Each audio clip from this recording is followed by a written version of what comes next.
ia yang mengenal dirinya, ialah yang akan merasakan kebahagiaan sejati.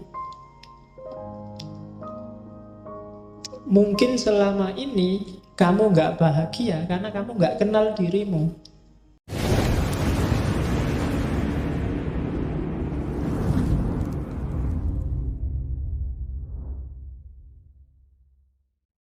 Oke, bismillah. Assalamualaikum warahmatullahi wabarakatuh. Man arofa nafsahu arofa robbahu. Kunci kebahagiaan, katanya Ghazali, kenal dirimu. Kalau kamu sendiri masih nggak paham siapa kamu, apa maumu, kamu nggak akan bisa bahagia. Sebenarnya ini teori paling gampang. Kalau kamu nggak ngerti selera makanmu, janjane misalnya makanan yang kamu sukai apa sih, kalau kamu nggak ngerti, ya kamu nggak akan bisa membahagiakan dirimu, kamu sendiri nggak ngerti. Cara paling gampang untuk bahagia ya membaca dirimu sendiri dulu. Katanya Ghazali di bagian awal Kimia Usa'adah itu, ia yang mengenal dirinya, ialah yang akan merasakan kebahagiaan sejati. Mungkin selama ini kamu nggak bahagia karena kamu nggak kenal dirimu. Sebenarnya kamu suka misalnya baju-baju tipis, tapi karena kamu nggak kenal dirimu, kamu lihat orang lain pakai baju-baju tebal, pakai baju-baju jubah, kamu anggap itu yang enak. Dan kamu tiru, ya nggak enak akhirnya. Kamu nggak nemu kebahagiaan di situ. Jadi kenali dirimu dulu deh. Kenapa kok kita nggak kenal diri, katanya Ghazali, biasanya ketutup oleh hasrat, oleh hawa nafsu, oleh karakter-karakter binatang kita, oleh keinginan menaklukkan yang lain, oleh keinginan jadi idola, oleh keinginan macam-macam. Itu yang bikin kita nggak kenal. Padahal kamu seleranya cuma nasi kucing, tapi karena ingin dianggap keren, kamu milih restoran-restoran mahal yang ada steak, ada apa. Padahal begitu lihat steak, kamu janjane mau muntah. Coba nganan opo itu, tapi ya biar dianggap keren, terpaksa kamu sambil nutup hidung dimakan. Nggak enak karena kamu nggak kenal dirimu sendiri. Ketutup hasratmu untuk dianggap anak gaul. Sebenarnya pakai jin itu mungkin kamu tersiksa luar biasa, mau meletet kayak gitu gimana. Tapi kalau nggak pakai jin nggak keren, Pak. Padahal kan yang paling keren itu kan menurut saya kan pakai sarung paling enak. Longgar, isis. Loh iya kan? Makainya juga simple, kapanpun dibutuhkan bisa dibuka. Bayangkan kamu pakai jin, ke kamar mandi sudah tak sumpek, kalau coba pakai sarung jangan diangkat, wes. Nah iya kan? Loh, itu kecenderungan jiwamu, tidak bisa dibohongi. Jadi kenali dirimu.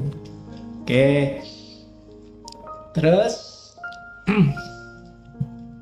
dan jangan salah, katanya Ghazali, mengenal diri itu manfaatnya dua. Begitu kamu jernih membaca dirimu, semakin ke dalam, semakin ke hakikat sebenarnya siapa itu manusia, justru di paling dasar kamu akan ketemu gambarnya Tuhan. Ya kan? Karena Allah memang yang membedakan manusia dengan yang bukan manusia kan, wa nafakha fihi min ruhi. Dalam diri kita ditiupkan ruh dari Allah, dan itu citranya, gambarnya ruh dalam diri kita itu gambarnya Allah. Jadi begitu kamu kenal dirimu yang sejati, hakikatnya kamu kenal Allah. Jangan dibayangkan, kalau mau lakukan, bersihkan dirimu sebersih-bersihnya, singkirkan dari debu-debunya. Ghazali kan yang terkenal bikin analogi cermin itu kan. Semakin nafsu menguasaimu, semakin gelap cerminmu. Kayak kamu maksiat sekali, ada titik hitam satu. Semakin banyak maksiat, titik hitamnya semakin banyak. Sehingga kamu tidak bisa sudah lihat ke dalam dirimu. Akhirnya kamu tertipu oleh titik-titik hitam itu. Kamu anggap yang penting yang titik-titik hitam itu. Padahal kalau kamu bisa bersihkan itu, kamu sisihkan itu semua, kamu akan melihat bahwa sebenarnya itulah hakikat dirimu dan sekaligus itulah Tuhanmu. Oke, jadi kunci bahagia pertama, kenali dirimu. Saya tidak tahu pernah nggak teman-teman sekali-sekali mikir tentang dirimu sendiri. Mungkin paling tidak kayak tadi, nanti kalau ada waktu ya bikin semacam muhasabah, semacam tafakkur. Tipe orang kayak gimana sih kamu itu? Yang kamu sukai apa, yang tidak disukai apa? Cita-citamu apa saja? Keinginanmu apa saja? Terus kamu cek, ini keinginan ini sifatnya kayak gimana sih? Positif apa negatif? Kalau negatif, kenapa kok negatif? Sumbernya dari mana? Dan akhirnya mau jadi apa? Wah, itu muhasabah namanya. Jadi yang pertama, kenali dirimu deh. Siapa kamu? Ya kalau orang perang itu kan harus ngerti posisinya. Kalau kamu nggak ngerti posisinya, gawat. Ya kan? Di rumah aja kan kamu harus ngerti posisi. Kamu itu anak, opo bapak, opo ibu, opo adik, apa kan harus jelas. Kalau kamu di rumahmu anak tapi merasa kayak bapak, kan gawat. Ya nanti malam-malam masuk kamar ibu, lo posisimu anak bukan bapak. Lah ya kan? Harus jelas. Nah, itu maka kamu dalam hidup kayak gitu harus muhasabah. Jangan-jangan kamu itu teman, apa sahabat, apa pacar, apa musuh kan juga harus jelas. Biar menyikapinya juga enak. Maka know yourself. Ini kan pesannya Socrates yang paling awal kan, kenali dirimu. Ya, itu kalimat-kalimat di Kimia Usada. Coba deh, kalau sanggup, tanyakan, siapa aku dan dari mana aku datang? Kemana aku akan pergi? Apa sih tujuan kedatanganku dan persinggahanku di dunia ini? Di mana sih kebahagiaanku dapat ditemukan? Tanyakan itu, coba jawab. Ini PR-mu nanti malam. Ya sambil nonton sepak bola kalau ada, ini dijawab. Kira-kira siapa sih aku itu? Dari mana aku datang? Kok tiba-tiba aku ujug-ujug ada di sini itu loh? Apa kebetulan atau Allah ngasih misi apa sih aku ditaruh di bumi ini? Kok aku dilahirkan di Jogja, kok aku dilahirkan di Sumatera, kok aku dilahirkan Jawa Timur, kok aku kira-kira disuruh membawa misi apa sama Allah? Nah itu muhasabah. Dan Ghazali wanti-wanti, diinget-inget ya, dalam dirimu secara umum itu ada 3 aktor. Ada 3 variabel yang harus hati-hati kamu gunakannya. Begitu salah dosis, hidupmu kacau. Yang pertama adalah unsur hewan, kehewanan. Yang kedua unsur setan. Dan yang ketiga unsur malaikat.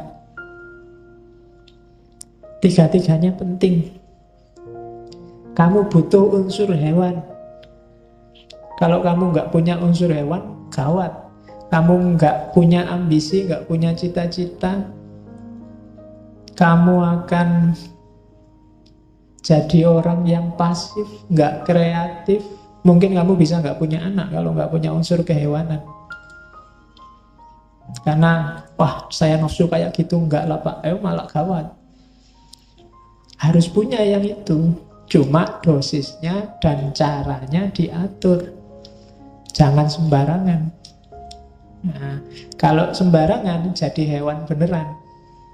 Jadi bukan lagi manusia yang punya unsur kehewanan, tapi hewan yang punya unsur kemanusiaan. Wale. Jadi harus ada. Setan juga begitu. Belajarlah dari setan apa? Kecerdikannya. Setan itu pinter, cerdik. Nggak gampang loh bisa bohongi orang, ngerayu orang, diplomasi itu perlu belajar dari setan. Ya kan?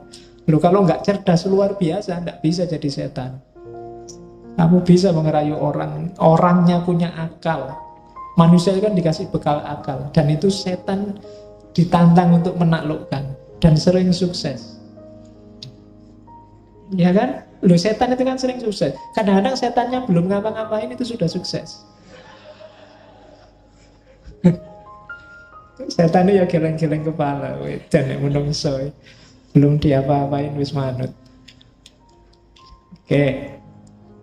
Dan malaikat, jangan salah, dalam dirimu ada malaikat. Potensi untuk pasrah, tunduk total 100% pada Allah tanpa bantah. Karakter-karakter baik 100%. Cuma malaikat yang murni, tidak ada hewannya, tidak ada setannya. Ya, jadi tidak manusiawi.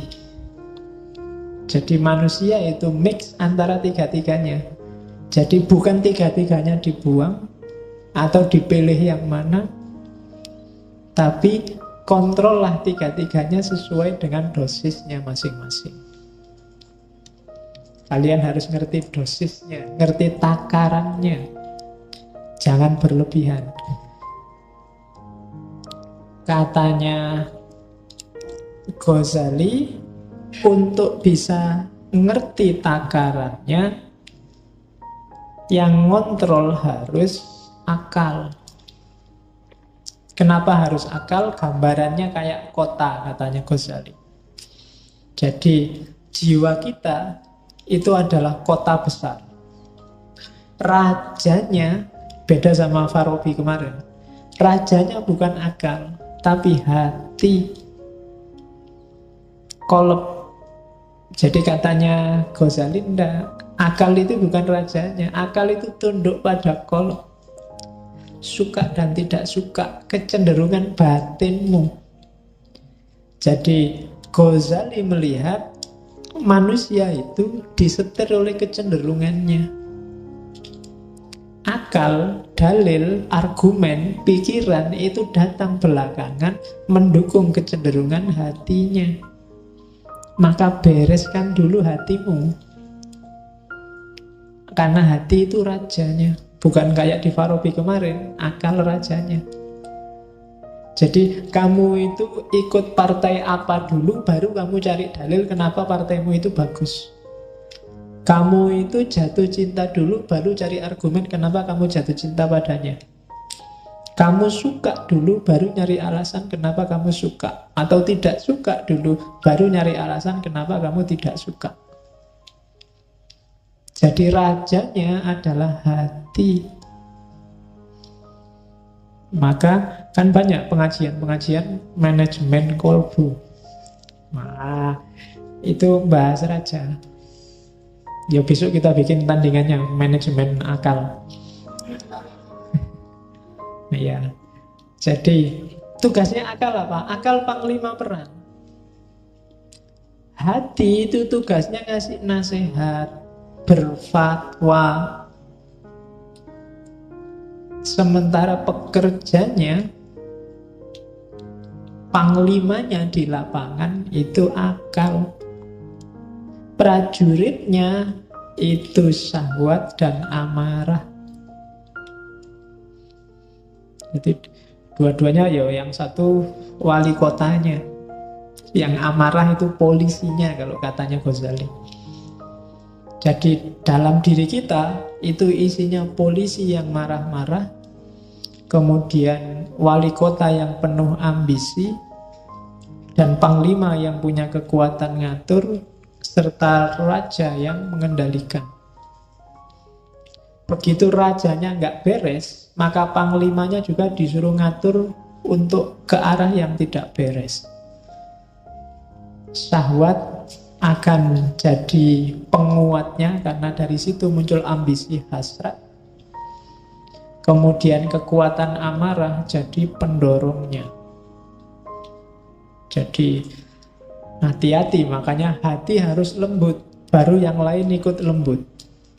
Kalau hati kasar, akalmu juga akan mengarah pada kasar, syahwatmu juga dikontrol oleh kekasaran, dan amarahmu akan semakin menyala.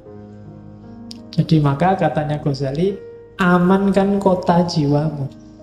Pertama-tama bereskan hatimu, kemudian perintahkan panglima untuk mengendalikan wali kota dan polisi. Kalau enggak, ya alamat kotamu kacau balau. Jangan sampai nanti nafsunya memberontak, mengalahkan hati, dan akhirnya nafsunya yang jadi raja. Juga jangan sampai polisinya, amarahnya yang jadi raja. Dan jangan sampai juga akalnya yang jadi raja. Yang harus jadi raja hatinya. Oke. Terus karena itu katanya Ghazali, itu kalimat tak copy paste, hati-hatilah kalau kebahagiaanmu hanya karena urusan makan, minum, dan semua kebutuhan biologis, maka kamu termasuk kelompok bahaim. Kalau kebahagiaanmu terletak pada menang kalah, siapa ranking 1, siapa ranking di bawahnya, siapa yang statusnya tinggi, siapa yang statusnya rendah, maka kita adalah binatang, tapi binatang yang sabuiyah, binatang liar. Kalau tadi bahaim itu binatang ternak, peliharaan. Kalau hidup kita yang bikin kita bahagia adalah tipu daya, muslihat, mencurangi orang lain, maka kebahagiaan kita adalah kebahagiaan jenis kebahagiaannya setan. Dan kalau yang bikin kita bahagia hanya urusan kita menyembah pada Allah, ibadah, tidak membangkang sama sekali, maka kita ada di level malaikat. Bagus tapi tidak manusiawi. Jadi hati-hati, jangan jadi binatang ternak, jangan jadi binatang pemburu, jangan jadi setan, juga jangan jadi malaikat. Nah, susah ya kalau dilarang jadi malaikat. Kamu mesti komplain, oh, malaikat kan bagus, Pak. Enggak. Kita oleh Allah disuruh jadi manusia. Kalau manusia berarti yo ada bahaimnya dong. Yo kita butuh makan, butuh minum, butuh yang itu juga, ya kan? Ya. Padahal aku ngomong yang itu loh ya, kamu kok pikirannya ke sana. Isi pikiranmu berarti yang itu. Aku enggak ngomong apa-apa loh. Terus sabuiyah. Kalau yang ada di pikiranmu sekarang, kapan ya aku ranking 1 kok kalah terus, aku rankingku ranking 40 terus. Yang di pikiranmu itu, kapan aku menang ya, kapan status sosialku tinggi ya, kapan aku, itu berarti yang menang dalam dirimu adalah sabuiyah. Kalau yang ada di pikiranmu urusan muslihat, trik-trik gimana caranya aku bisa sukses, gimana caranya aku bisa kaya, trik-trik kayak gitu, maka kita ada di levelnya setan. Tapi kalau yang ada dalam dirimu, pokoknya kita harus pasrah 100% pada Allah, ibadah jangan sampai putus, ya nggak boleh bantah Allah sedikit pun. Itu berarti kita sudah nyampe makom malaikat. Dunia sudah tak tinggal, pokoknya aku hanya Allah saja. Ya enggak apa-apa, itu berarti makomnya malaikat. Cuma kalau malaikat enggak ada bahaimnya, kamu puasa terus, kamu sholat terus, tanpa makan, tanpa ngopeni hidup dunia juga, Tidak manusiawi. Tidak ada sabuiyahnya. Kamu nggak punya hasrat, nggak punya ambisi, nggak punya cita-cita, kamu juga tidak manusiawi, tidak akan bisa menjalankan perintahnya Allah untuk jadi khalifah di muka bumi. Kalau kamu tidak kayak setan, tidak cerdas, tidak kreatif, ya kan? Licik itu bagus untuk hal yang baik. Setan itu kan untuk hal yang jelek. Licik itu kan berarti mikir, nyari celah yang orang lain nggak melihat. Oh, itu untuk hal-hal yang bagus. Kamu namanya kreatif. Gitu loh. Ya kayak Hasan bin Sabah tadi kan, assassin kan. Dia nggak bunuh kan, itu kan pinter. Karena jahat maka namanya licik. Tinggal naruh pisau di bantalnya musuhnya, sudah selesai. Nggak perlu harus ngebom lah, nggak perlu bom bunuh diri lah, nggak perlu capek-capek. Naruh aja di, kalau ada mobil Jokowi lewat, kamu taruh pisau di kursinya Jokowi, itu selesai. Kalau kamu nggak ditangkap ajudannya loh. Jadi coba hati-hati, dikontrol lagi apa yang bikin kamu bahagia. Kalau yang bikin kamu bahagia luar biasa adalah ketika kamu ranking 1 dan semua temenmu kalah, maka ada sabuiyah yang dominan dalam dirimu. Kalau yang bikin kamu seneng pokoknya punya uang banyak, terus saya bisa makan enak, terus bisa kawin, bisa itu, berarti yang dominan dalam dirimu adalah bahaim. Kalau yang ada di kepalamu hanya gimana caranya saya mengabdi 100% pada Allah, gimana caranya meninggalkan dunia yang tidak penting, maka kamu ada di level malaikat.